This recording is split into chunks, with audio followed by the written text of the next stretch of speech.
오늘 이 아침에도 하나님의 은혜를 사모하여 기도의 자리에 나오신 모든 성도님들을 환영하고 축복합니다. 오늘 우리에게 주신 하나님의 말씀은 사무엘상 12장 16절부터 25절까지 말씀입니다. 너희는 이제 가만히 서서 여호와께서 너희 목전에서 행하시는 이 큰 일을 보라. 오늘은 밀베는 때가 아니냐. 내가 여호와께 아뢰리니 여호와께서 우레와 비를 내리사 너희가 왕을 구한 일, 곧 여호와의 목전에서 범한 죄악이 큼을 너희에게 밝히 알게 하시리라. 이에 사무엘이 여호와께 아뢰매 여호와께서 그날에 우레와 비를 보내시니 모든 백성이 여호와와 사무엘을 크게 두려워하니라. 모든 백성이 사무엘에게 이르되 당신의 종들을 위하여 당신의 하나님 여호와께 기도하여 우리가 죽지 않게 하소서. 우리가 우리의 모든 죄에 왕을 구하는 악을 더하였나이다. 사무엘이 백성에게 이르되 두려워하지 말라. 너희가 과연 이 모든 악을 행하였으나 여호와를 따르는 데에서 돌아서지 말고 오직 너희의 마음을 다하여 여호와를 섬기라. 돌아서서 유익하게도 못하며 구원하지도 못하는 헛된 것을 따르지 말라. 그들은 헛되니라. 여호와께서는 너희를 자기 백성으로 삼으신 것을 기뻐하셨으므로 여호와께서는 그의 크신 이름을 위해서라도 자기 백성을 버리지 아니하실 것이요. 나는 너희를 위하여 기도하기를 쉬는 죄를 여호와 앞에 결단코 범하지 아니하고 선하고 의로운 길을 너희에게 가르칠 것인즉 너희는 여호와께서 너희를 위하여 행하신 그 큰 일을 생각하여 오직 그를 경외하며 너희의 마음을 다하여 진실이 섬기라. 만일 너희가 여전히 악을 행하면 너희와 너희 왕이 다 멸망하리라. 아멘. 오늘 본문은 사무엘에 한 고별 설교의 마지막 내용입니다. 사무엘은 설교의 말미에서 다시 한번 이스라엘이 인간 왕을 구한 것을 책망합니다. 사무엘이 고별 설교를 할 시기는 이스라엘에서 밀베는 때인 5월에서 6월경이었는데 이 시기는 건기에 해당하기 때문에 비가 거의 오지 않을 때였습니다. 하지만 이때 갑자기 천둥을 동반한 폭우가 쏟아집니다. 이를 본 이스라엘은 사무엘의 말씀이 하나님이 주신 말씀임을 확신합니다. 하나님께서 자신들을 책망하시는 것을 확인하자마자 이스라엘은 두려움 속에서 회개의 기도를 드리게 됩니다. 그리고 하나님께서는 이들의 기도를 아름답게 받으십니다. 본문의 19절을 보겠습니다. 모든 백성이 사무엘에게 이르되 당신의 종들을 위하여 당신의 하나님 여호와께 기도하여 우리가 죽지 않게 하소서. 우리가 우리의 모든 죄에 왕을 구하는 악을 더하였나이다. 아름다운 회개의 기도를 하나님께 드리고 있는 것입니다. 그런데 이 기도가 이스라엘이 드렸던 첫 번째 기도는 아니었습니다. 사실 이스라엘은 지금까지 계속 기도해 왔습니다. 인간 왕을 구한 것도 어떤 면에서는 하나님께 간구한 기도였습니다. 그리고 자신들이 원하는 바를 결국 얻어내었습니다. 하지만 그것은 하나님이 원하시는 기도는 아니었습니다. 하나님이 허락하시기는 했지만 결코 하나님이 원하시는 것은 아니었습니다. 이스라엘 편에서 볼 때 기도였지만 하나님 편에서 볼 때는 바람직한 기도가 아니었던 것입니다.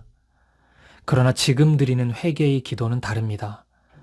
하나님께 간구하는 차원에서 그리고 그 결과를 얻어내었다는 점에서 인간 왕을 구하는 것과 비슷해 보이지만 이 고백은 진실로 하나님이 원하시는 것이었습니다. 이 고백은 하나님이 듣기 원하셨던 바람직한 기도였습니다. 여기서 우리는 기도에 대한 중요한 사실 하나를 배웁니다. 그것은 하나님께 구하는 모든 것이 기도가 될 수는 없다는 사실입니다. 이스라엘은 왕을 구했습니다. 하나님께 구했기에 넓은 의미에서는 기도라고 볼 수도 있습니다. 심지어 원하는 바를 얻기까지 했으니 언뜻 관심이 가는 기도로 보이기도 합니다. 하지만 결국 그 간구를 하나님이 원하시지 않았음을 우리는 다시금 확인할 수 있습니다. 매일 성경의 해설은 본문의 19절을 이렇게 설명합니다. 하나님께 구한다고 모두 기도가 되는 것은 아닙니다. 이스라엘 백성이 자기들의 구미에 맞는 왕을 구한 것처럼 구하는 것이 악이 될 수도 있습니다. 구하면 하나님이 주실 것이라는 약속을 믿어야 하지만 정욕으로 쓰려고 잘못 구하는 것을 경계하는 말씀도 기억해야 합니다. 먼저 하나님의 나라와 의를 구하면 그것이 하나님이 기쁘시게 받으시는 기도가 됩니다. 혹시 나의 기도가 온통 성공과 안락한 삶을 구하는 내용으로 가득하진 않은지 돌아봅시다. 오늘 우리의 기도 제목을 점검해 볼 수 있기를 바랍니다. 혹시 하나님의 마음과는 전혀 상관없는 내 만족과 내 유익만을 위한 것은 아닌지 돌아볼 수 있기를 바랍니다. 만약 그렇다면 우리의 기도에 하나님 나라와 의를 대입해 봅시다. 나의 기도 제목이 어떻게 수정될 수 있을지 잠잠히 묵상해 볼 수 있기를 소망합니다. 오늘 이 아침이 저와 여러분의 기도 제목을 더 바르게 수정해 볼 수 있는 복된 아침이기를 축복합니다. 이어지는 20절 이하의 말씀은 우리의 눈시울을 붉어지게 하는 매우 감동적인 말씀입니다. 22절 말씀을 읽어보겠습니다. 여호와께서는 너희를 자기 백성으로 삼으신 것을 기뻐하셨으므로 여호와께서는 그의 크신 이름을 위해서라도 자기 백성을 버리지 아니하실 것이요. 아멘. 갑자기 하나님께서 이스라엘을 자기 백성 삼으신 것을 기뻐하신다고 말씀합니다. 너무 이상하지 않습니까? 하나님의 마음과는 달리 인간 왕을 요구했던 이스라엘입니다. 한결같은 모습으로 하나님을 신뢰하지 않았던 이스라엘입니다. 그런데 그들을 보며 내가 한 번은 봐줄게 정도도 아니고 내가 진짜 화나지만 너희에게 기회를 준다 이 정도도 아니고 너희가 나의 백성이라서 기쁘다고 말씀하십니다. 저는 오늘 본문을 묵상하다가 이 22절의 말씀에서 멈추어 서지 않을 수 없었습니다. 그리고 이 말씀 옆에 이렇게 적었습니다. 왜요? 왜요, 하나님? 왜 이렇게까지 사랑하시나요? 그리고 말할 수 없는 슬픔의 눈물이 흘렀습니다. 이러한 하나님의 일방적인 사랑이 다른 누구도 아닌 나를 향한 사랑이라고 생각하니 마음이 견딜 수 없이 벅차올랐습니다. 사랑하는 여러분, 하나님의 사랑은 이렇습니다. 하나님은 언제나 이런 방식으로 우리를 사랑하십니다. 최근에 제 자신의 모습을 보면서 크게 실망한 적이 있습니다. 그러면서 혼자 이렇게 중얼거렸습니다. 나는 신실하지 못하는 것에 있어서 정말 신실하구나. 그리고 이렇게도 중얼거렸습니다. 오랜 시간 변하지 않는 것에 있어서도 정말 신실하구나. 만약 하나님의 사랑을 받을 자격이 없으면서도 꾸역꾸역 사랑받고 있는 사람들의 대회가 있다면 저는 그리 뒤처지지 않을 것 같습니다. 모르긴 몰라도 분명히 상위권에 속해 있을 것 같습니다. 그런데 오늘 말씀을 보면서 하나님이 우리를 사랑하시는 방법은 내가 생각하는 방식과는 다르다는 생각을 했습니다. 사랑의 주님이 날 사랑하시네. 내 모습 이대로 받으셨네. 이런 찬양이 있습니다. 날 있는 모습 그대로 사랑하시는 하나님의 고백은 과장된 미사여구가 아니었습니다. 우리 하나님은 정말 그렇게 사랑하시는 분이십니다. 사랑하는 여러분, 이 아침에도 여전히 하나님은 여러분을 사랑하십니다. 뭘 했다고 사랑하냐고요? 그냥 사랑하십니다. 그리고 이 아침에도 여전히 하나님은 여러분을 기뻐하십니다. 뭘 했다고 기뻐하냐고요? 그냥 여러분을 기뻐하십니다. 별다른 이유 없이 그냥 사랑스러운 눈빛으로 너의 존재 자체가 나의 기쁨이고 나의 자랑이란다 말씀하십니다.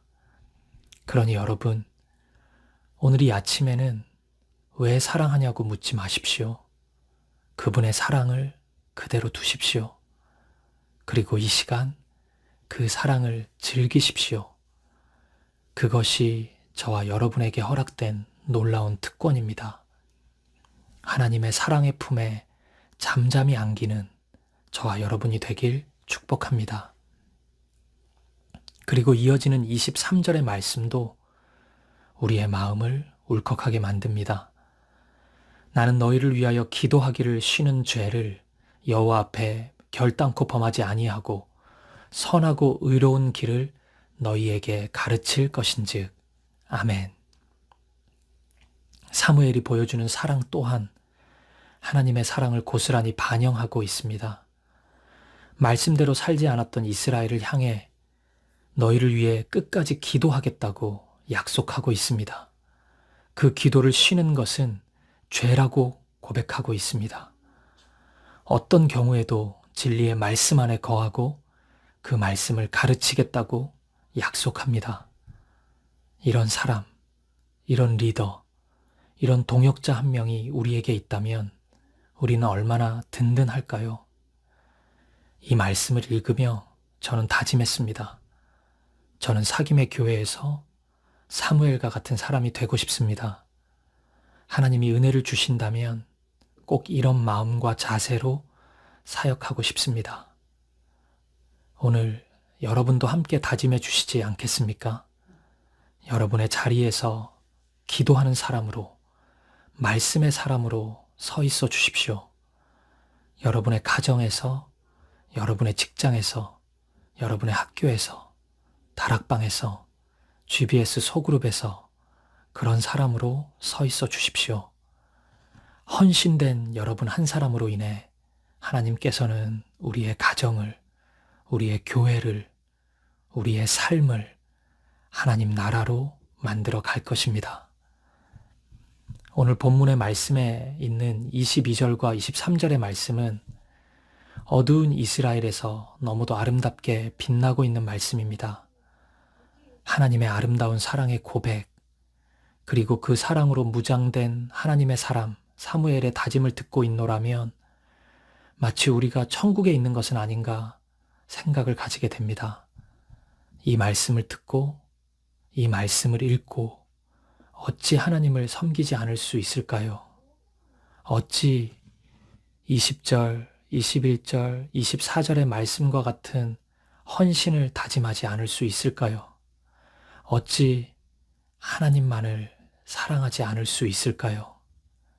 사랑하는 여러분, 하나님께서 여러분을 진심으로 사랑하십니다.